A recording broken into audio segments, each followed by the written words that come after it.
let's try it without an introduction. I guess I missed. Feels pretty good to me. How about you guys? Well, listen, after hearing that lead-in, let's just go into precinct 2 where they're ready to go and get things going. I'm in the process of breaking this, so it'll just take a minute. Let me give you a little disclaimer to start. Because I've already had some people today say, you don't look very good. You look kind of tired. You know, after the afternoon of the 18th in Sparks, I had a guy from Las Vegas come up and say, "Congratulations, I wish you well." He says, "But you need to get a new tailor." And he was being nice, but I mean, he meant it. And he says, "You know, your coat doesn't really fit you right." And I said, "You know what, I don't need to get a new tailor, I guess I need to get a tailor." Where I come from, you know, you have to travel to find a tailor. We don't have any of those in the town where I live in. So then you get back after, we took our first trip to Washington, D.C. The beginning of this week, and it went well, and there's been some reports of it in the paper and back there and stuff like that. We waited longer than most folks do. That's because our work was here. Our work was with groups like this, counties like this, people like this, those sorts of things. But I got to tell you, when you go back, and I was supposed to come back, this is Thursday, so I was supposed to be back last night. Last meeting was with former United States Senator Paul Laxalt. Go in. Good meeting, walk out, it's raining. It's like, okay, well, it's raining, there's a lot of humidity here. What I didn't realize, it was raining because they have things called thunderstorms back there. When they have a thunderstorm, everybody goes and like ducks and covers or something like that, and the planes don't run on time anymore. So my 5 o'clock out of Reagan turned into about the 7 o'clock out of Reagan, which doesn't get you to Phoenix in time for the 8 o'clock to Reno. So that was U.S. Air. So I went and checked into a hotel last night with no luggage. Nobody editorialized on that. Switched airlines this morning. Got on the 6 o'clock out of Phoenix. Made sure everybody in L.A. was okay, and was in Reno bright and early at 9 o'clock with no luggage. My daughter picks me up. Takes me home so I can at least say hi to my dogs, which, by the way, when all the thunderstorm stuff started happening, I used to have 4 Westies, and one of them got sick and died last year. And I had one guy, the oldest one, Mac, died in his sleep on Tuesday night while I was gone. Yeah, so, but look, he died in his sleep of old age at home, so Mac and Tally, the boys are together again. But anyhow, if you think I'm looking a little, you know, seem a little frayed around the edges or something like that, maybe some truth to that. That notwithstanding, with that disclaimer, let's get moving. First and foremost, I want to start out with thank yous. You know, this process for this election, a lot of people have opinions. It is something nobody saw coming. The way that we've gotten to this point, where we have 4 candidates on the ballot, a Republican, a Democrat, an Independent American, and an Independent, is something that is history-making in Nevada. So if this was something that you were looking for milestones and schedules and calendars that were nice and tight, this was not the thing for you. But throughout that, I want to thank many members of this committee who were involved statewide and involved locally through Maggie's committee and the state vice chair who talked me into doing that state thing that then I was accused of doing that to set up stuff that we didn't even know was going to happen. So take that up with Sherry Daly if you have a problem with it. But anyhow, I want to say thank you, because across the board, the infrastructure and the core granite bedrock of the GOP in Nevada and Western Nevada, to the extent that Douglas County is involved in that, came through beyond any wildest expectations or hopes I had.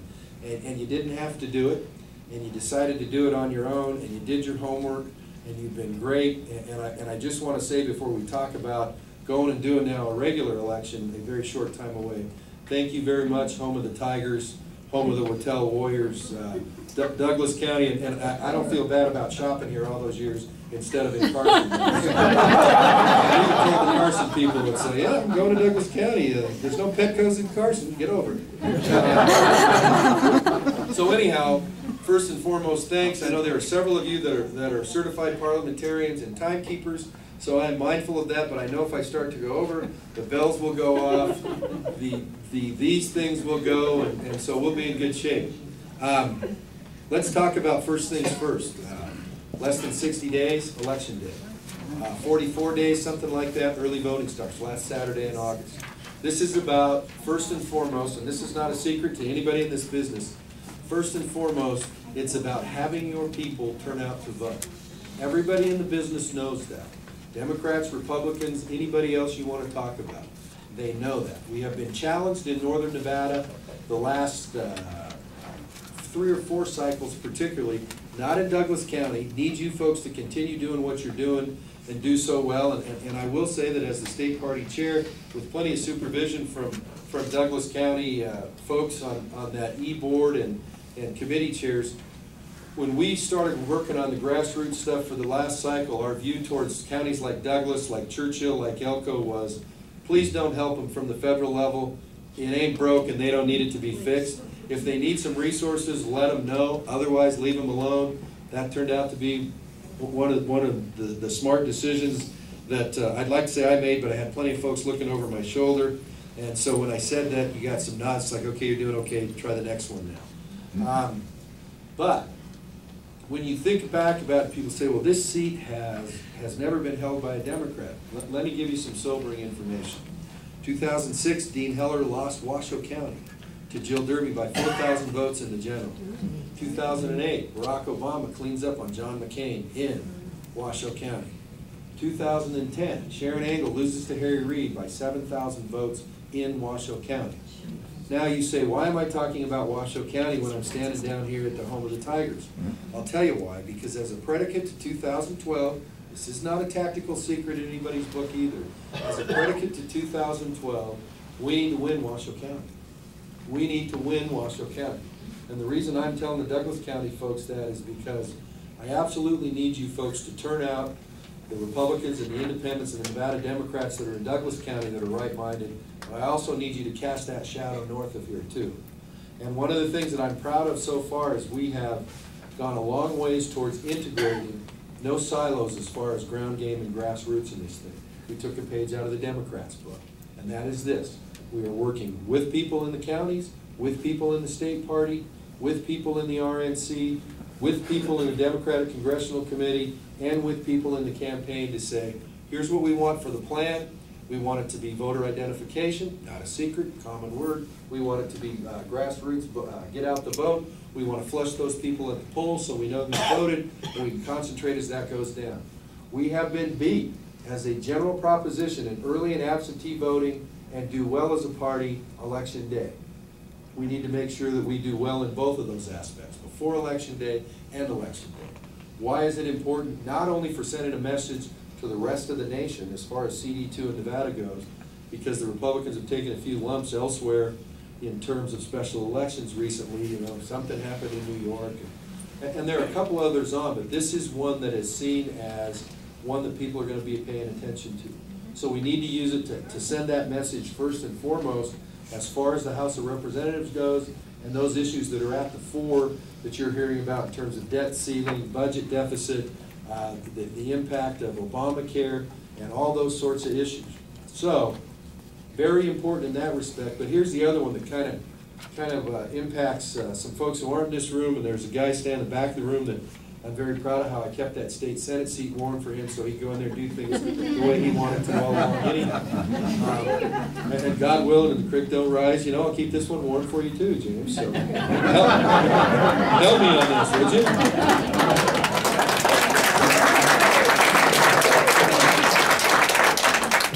So here's the other importance. Reapportionment is going to be done this time in Nevada for the first time in history by a district court judge.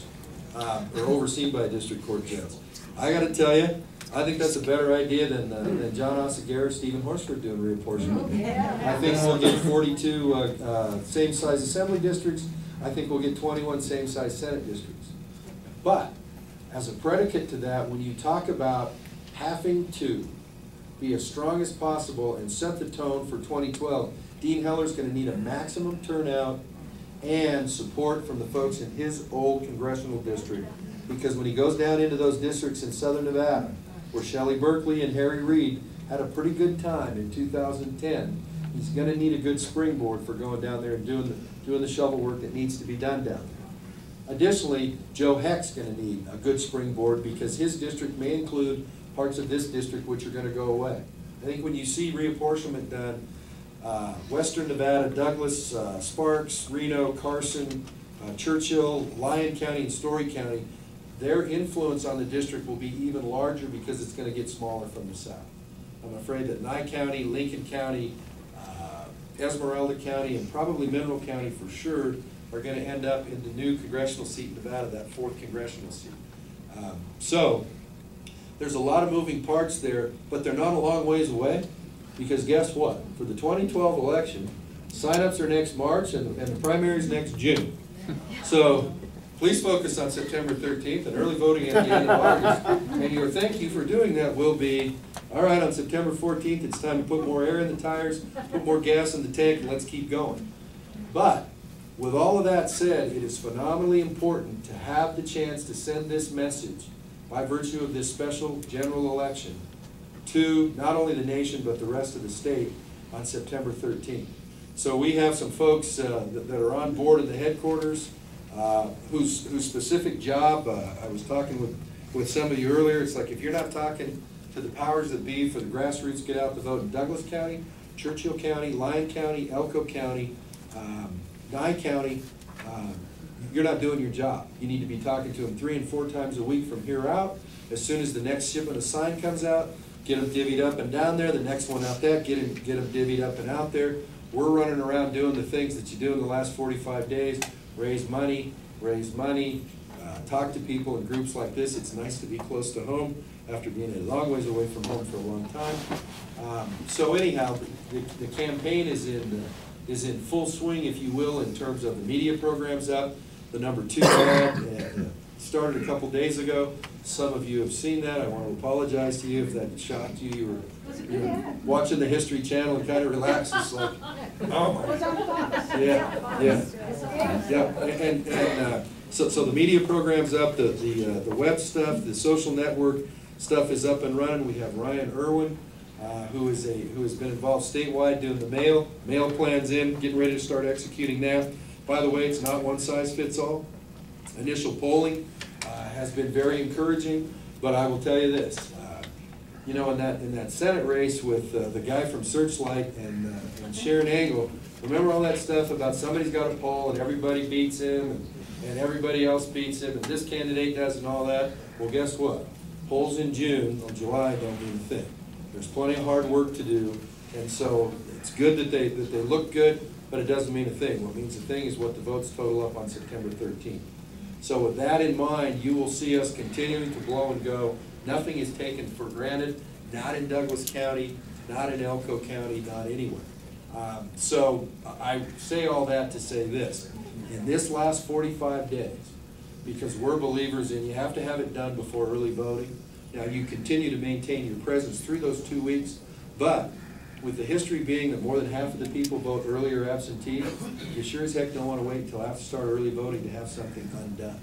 So you will see the momentum, the speed, and the effort continually increase and compound over the next 45 days and keep it there through the 13th. Been very, very gratified to have the support of the Republican National Committee. Chairman Reince Priebus, visited with him for a minute. I reminded him when I was back there earlier in the week and said, you know, I was one of the guys who signed your nomination paperwork. Nevada was one of your nominating states, and I just want to remind you of the fact, Mr. Chairman, it took us 7 ballots to get you elected. It only took 1 to get me out of my convention. Based on that, he says, you know, we'll give you your donation tomorrow after I forgive you for what you just said.